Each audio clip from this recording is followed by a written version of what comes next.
ले आए। अब शरई पर्दे से उनकी क्या मुराद है?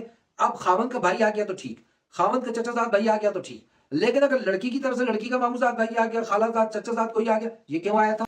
तो अपने शक को उस शरई पर्दे के पीछे छुपाते हैं। Psycho cases. अब औरत खावत की जो है नाफरमानी पे उतर आई है, बात ही मान रही है, वो खाना मांग रहा है, वो किसी ऐसी खिदमत का कह रहा है कि जो बीवी और उसके दरमियान की है, और वो इस वजह से कि ज्वाइंट फैमिली है और ये हो रहा है और वो हो रहा है, वो बात को नहीं मान रही है, नाफरमानी पे उतर आती है। खामन, हम तो दिन के मर्द जो है ना, सारे दिन के बाहर के सड़े हुए घरों को आते हैं। ऐसी हालत में जब आके टेंशन देने वाली एक जात और बैठी हुई हो, तो फिर क्या होता है?